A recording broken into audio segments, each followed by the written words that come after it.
All right, welcome back, everybody. Thanksgiving travel expected to surge to record levels with 82 million people hitting the road or flying.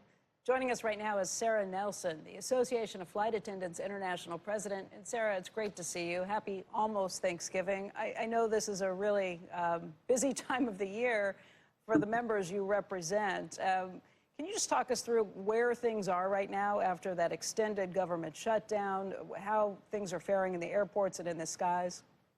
Well, Becky, happy Thanksgiving to you and all the viewers too. And our members are experiencing probably what a lot of your watchers and listeners are experiencing too. Typical winter storms. And we know that the air traffic controllers and TSO officers were stretched to the limit. Some of them decided not to go on. So this is a really stretched airspace, trying to keep everyone safe. And there may be some slowdowns because of that.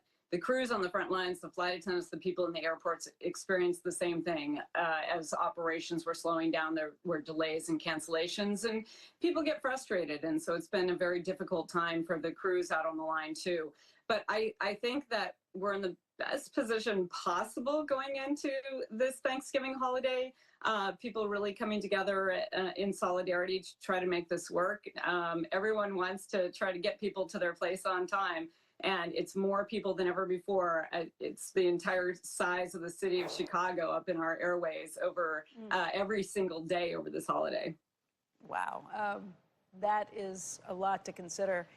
I mean, Sarah, you've been at this for a while. I think you first started as a flight attendant back in 1996. Is that right?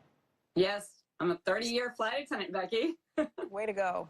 Way to go, Sarah. Where do you think we are relative to where we were when we started? Do you think we're handling things well?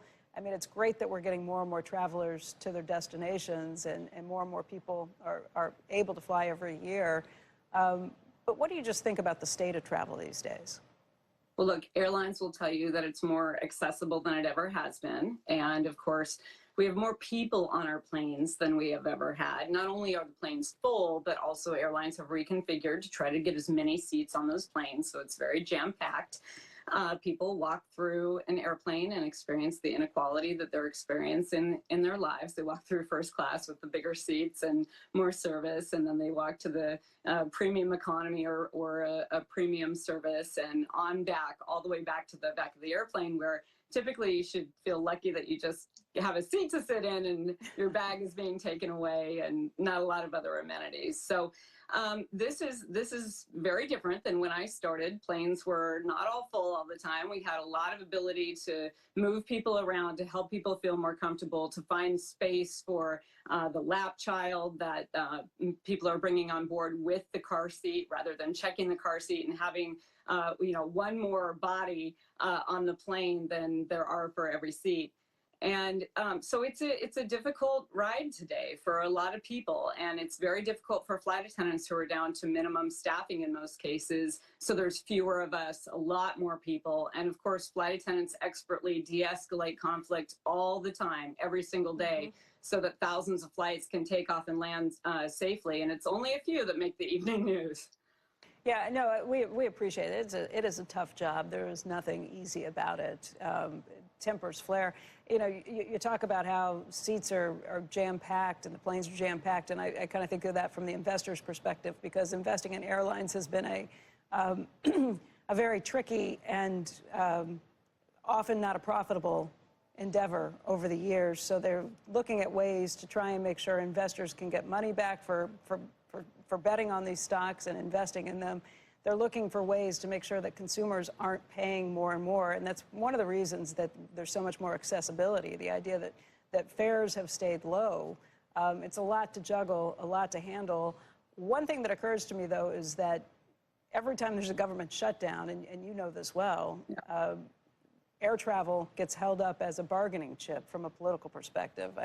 I would assume you'd like to see that change, make sure that everybody, whether it be the air traffic controllers, the TSA agents, that they're all getting paid whether the government shuts down or not, because it is a frustrating place to see this, the politics play out. And my guess is it's really tough for your union members, too. Becky, it's really, really difficult. And over the course of my 30 years flying, we have seen more extensions, CRs, not real funding of not only paying for the workers who are on the front lines, but also building the infrastructure that we need to have a safe system, not a crumbling system, but a modernized system. And so every time there's a government shutdown, the government workers have to work on a shutdown plan. They stop what they're doing, contract work stops, and we're bearing the brunt of that now because we have an outdated system. Our air traffic controllers are not only stretched to a staffing level that is really pretty unsustainable if we're not working in a very diligent way to get that staffing up and get people through the training center and also attract people to these jobs. You know, it's very difficult to say, come have a job where you may from time to time not get a paycheck. That is not a good way to move forward. And we do have the money to pay people during a government shutdown. But I just want to remind people that paying people should be fundamental in the first move. But we also have disruptions to making sure that we have a safe infrastructure when we have these shutdowns too. So I encourage all politicians to get together. And when it comes to the budget, it's time to put issues aside, come to a collective solution about how to fund the government and move forward, because we just can't operate a safe and consistent system. We can't attract people to jobs if we have these disruptions all the time. Sarah Nelson. Sarah, thank you, and we wish everybody the best who's traveling this weekend, who's working through this traveling weekend, and we appreciate your time. Happy Thanksgiving. Thank you. Happy Thanksgiving to you, and say thank you to your crews and people in the airport, please. They're away from their families to make sure you get safely to yours. Thanks, Absolutely. Becky. Thanks, Sarah. Andrew?